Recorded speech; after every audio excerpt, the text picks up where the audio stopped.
Good morning and welcome to the Injury Prevention Challenge. My name is Carly Fabricant. I'm the Wellness Coordinator for the school district, and I'm here with Fred Cahill, our Safety Specialist in Risk and Benefits Management. We're here to welcome you to this week's challenge and talk to you about what to expect this week, as well as give you a few tips to get your week started. So this is the first time that we're doing a challenge like this in the district, but it is very needed. Injuries are occurring more than we would like them to occur. We have between October of last year and June of this year, we had over 1,200 workers' comp cases throughout the district. That's just in a little over 8 months. Most of these are falls or slips and trips, some striking or stepping on objects. Most of it is to the upper part of the body and some to the lower part in the midsection. And so this is happening, and we need to see what we can do to decrease these incidences. We don't want you to get injured at work. We're dealing with a pandemic, and we have to keep the kids safe. So what can we do to decrease these injuries at the workplace? In a minute, Fred's going to give you some tips to kind of get you started, but I wanted to quickly share my screen and show you what your activity checklist is going to look like.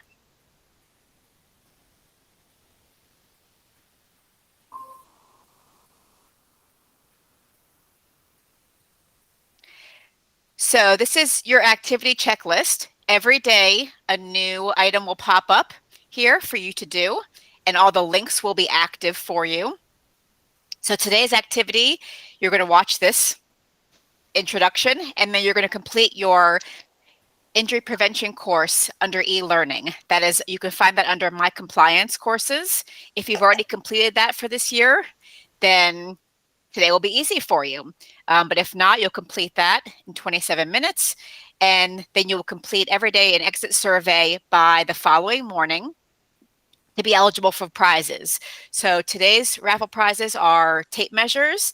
Every day we have something different, but they're going to be fun, and you're going to be excited about them. So we hope that you will complete the exit survey each day to earn a chance for those prizes. And then if you complete every day's activities and turn in your final exit survey, then everyone will get a $5 e-gift card. So that is not a raffle. The final prize is open to everybody. So I'm going to go ahead and pass it on to Fred. All right. Good morning, everybody. And let's get ready to talk safety, right? We want workplace safety. So we want to make sure that we're all safed up, got all our PPE. All right. Are you teachers ready to teach? All right. Okay. All right. So being a little silly there, but PPE is one of the things that at some point when you're talking safety, you always want to talk about personal protective equipment. And of course, we have everything we need to go on all the different sites here. So trying to start it off with a little grin for you. As Carly said, I am the district's acting safety specialist at the moment, and also doing double duty because we're shorthanded, just like a lot of you in your departments. I'm also serving as a safety tech for the North area. There's 2 other safety techs at the moment. Normally we have 4 safety techs and 1 safety specialist. So now we're down to 2 techs and 1 specialist. So just like the bus drivers, just like aftercare, just like substitute teachers, we're down staff, and we're trying to do the best we can with what we have. And safety speaking, when you're understaffed and you get tasked with more things to do, sometimes that can cause accidents. So there's a lot of causes for accidents.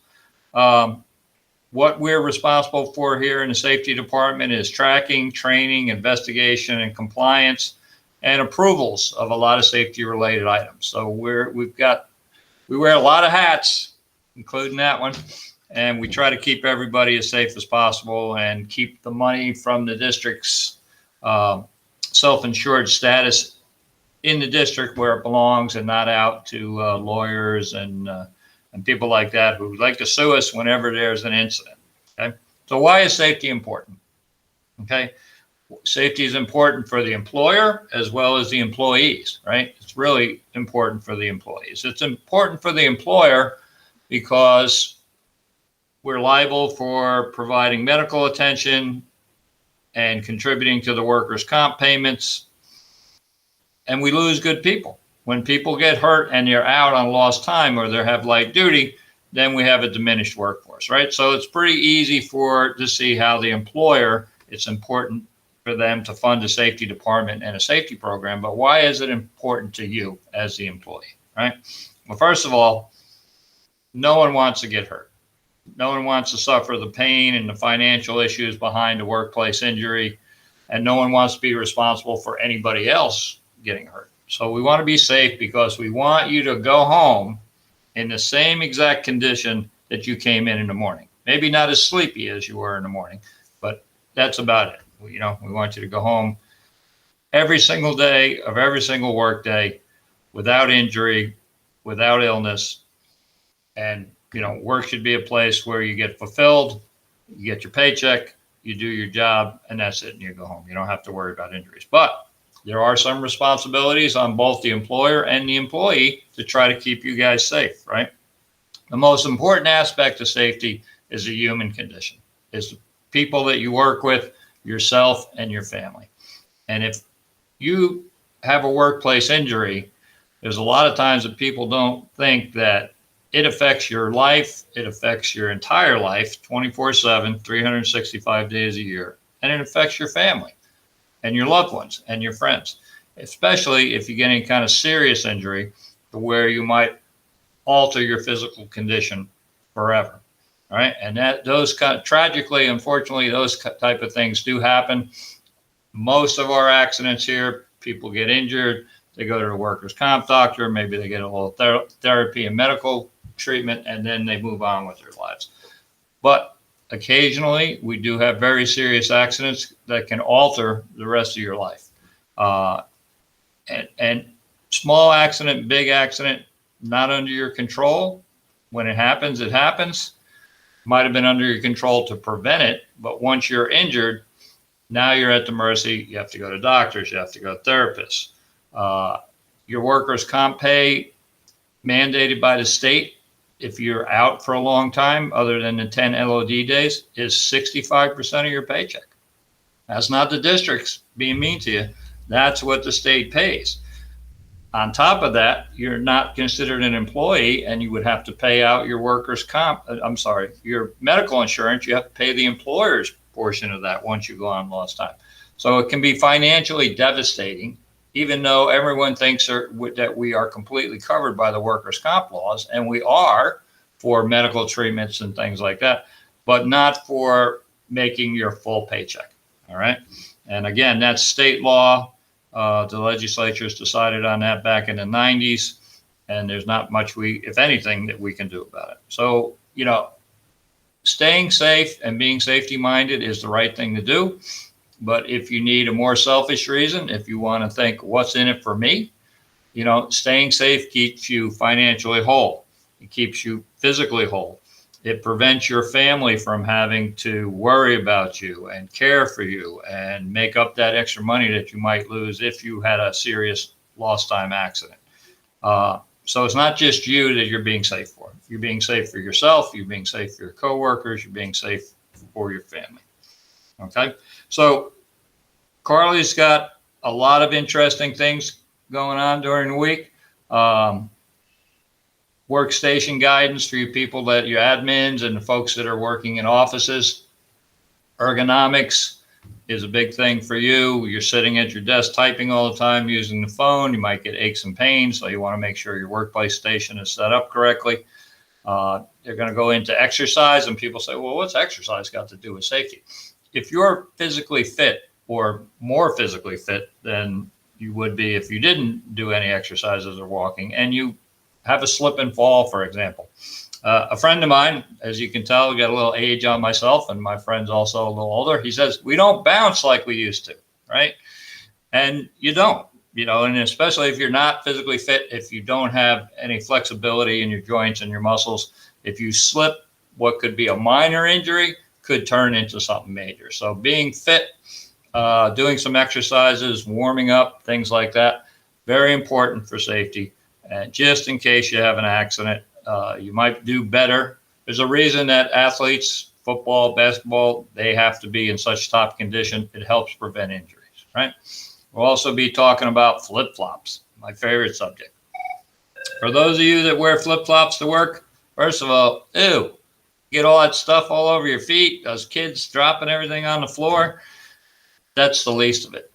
We have done a study for 3 years, actually, and flip-flops are the #1 cause of slip and fall accidents in the district, which is the #1 accident in the district, and also is the #1 workplace accident nationally and the #1 cause of workplace deaths. All right, now, thank God we've been lucky and nobody has died from a slip and fall here at the district. Knock on wood, right? But it is, want you to be aware of that. Slips and falls are the #1 cause of death in the nation for workplace, and flip-flops are the #1 cause of slip and fall here at the district. They're not appropriate footwear.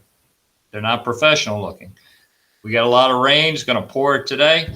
Those floors get wet. Those VCT tile floors get wet. And even though we have the walk-off mats at the entrance of every building, or we should have the walk-off mats at the entrance to every building, when you hit that tile and that tile has dampness on it or water on it from the rain, and you've got those flip-flops, depending on what's on the bottom of it, you're just asking for trouble. You know, they slide around on your foot. We're in the process of trying to get them prohibited from the workplace. But do yourself a favor. If there's one thing you can do for yourself that'll keep you safe each and every day, please don't wear flip-flops to work. I'm begging you. So with that, I'm going to turn it back over to, when Carly mentioned something, she mentioned COVID, right? And we mentioned that our accident rates are up. You know, everyone is distracted nowadays. You know, there's a lot of stressful distractions between COVID and the political situation and everything else that's going on in the world. We are distracted. And when we're distracted, just like driving or just like walking, doing your daily duties at work, you're not 100% safe. You're not quite paying attention.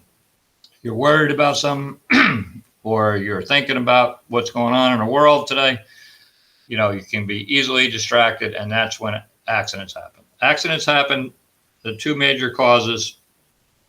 People know it's not safe, but they're in a hurry. I can't tell you the number of times I've investigated accidents and people said, well, I knew I shouldn't stand on that chair, but the ladder was down the hall and I just wanted to get that poster off the wall, or I just wanted to do this or that quickly. You're in a hurry, you take shortcuts, you do things you know you shouldn't do, and what happens? You have the predictable, you have an accident, right? And the second one is distracting, especially today.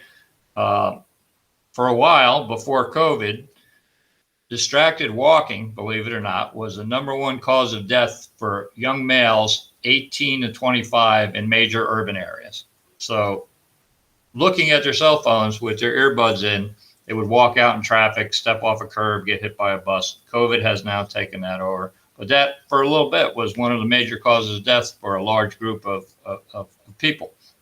So distractions over the news, what's going on in the world, can be the same way. It can be just as deadly. All right. So just make sure you're putting that stuff aside, especially if you're doing something that takes some coordination, or you're using tools, or you're up on a ladder.